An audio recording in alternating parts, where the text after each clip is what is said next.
आज बरगढ़ में 12 घंटिया बंद पालन होउछि, जार आरंभ सकाळ 6टारू होइतिबा बेले एहा संध्या 6टा पर्यंत जारी रहिबो।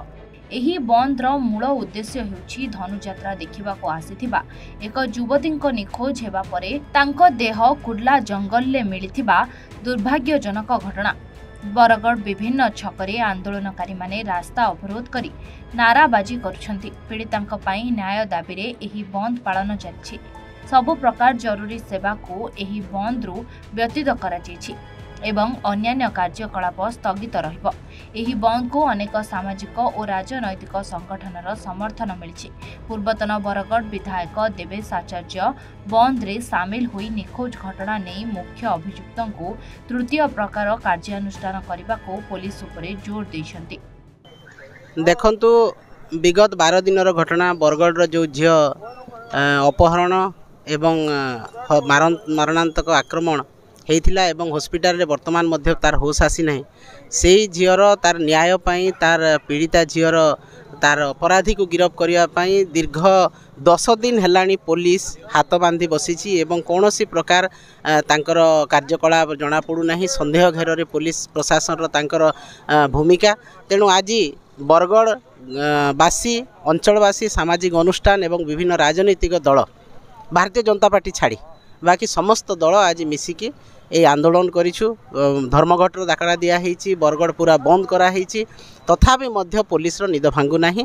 तेणु निश्चित भाव में सरकार तरफ भारतीय जनता पार्टी सरकार तरफ आज चाप सृष्टि कराई जेहेतु अपराधी गोटे भारतीय जनता पार्टीर कार्यकर्ता। तेणु पुलिस प्रशासन उपरे चाप पकाई ताकू गिरफ करा न जाओ ए पर्यंत गिरफ है नहीं अपराधी। तेणु आमे पुलिस को चेतावनी दौछु सचेतन करूछु जे आगामी दिन में राजरास्ता लड़ई न हो सेतिपाई तुरंत अपराधी को गिरफ करा जाओ एवं जो पीड़िता महिला को ताकू सुरक्षा देवा सहित तार किपरि भाव में स्वास्थ्य उन्नति घटिबो सेति प्रति यत्नशील हो एवं सरकार निजे दायित्व नियंतु ए अपराधी को गिरफ करने एवं पीड़िता को न्याय देवाई निजे सरकार दायित्व नियंतु। मुख्यमंत्री जेहेतु गृह विभाग दायित्व अच्छा मुख्यमंत्री दायित्व नियंतु। आपड़ देखुए बरगढ़ गांधी छक ठाणे बरगढ़ नागरिक कमिटी तरफ सकाल 6 संध्या 6 घंटा 12 घंटा धरिक बर्तमान तमें आम बंद डाकरा देचु। ये बंद डाकरा शत प्रभृत भाव में टाउन रो समस्त दुकान बाजार मोटर गाड़ी समस्त बंद करी आमर ये आंदोलन समस्ते समर्थन देछन। बरगढ़ जिलार समस्त अनुष्ठान राजनीतिक दल लोक माने भी ये आंदोलन के ये डाकरा के समर्थन देछन। तार कारण होची आज्ञा जे जेन प्रकार गोटे विराट धनुयात्रा चली विश्व प्रसिद्ध धनुयात्रा से समय गोटे झील धनुयात्रा देखी आसबार समय निखोज है पर घर लोके थाना एफआईआर देले। एफआईआर देला परे भी कौन सी आखि दुर्सिया पदक्षेप पुलिस ने नाला।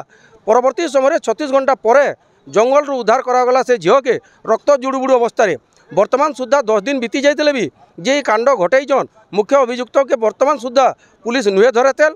द्वितीय कथा हूँ जेन पीड़िता वर्तमान ठीक भाव में आमर चिकित्सित नहीं पार्बार से लगे आमर 3टा दाबी अच्छे।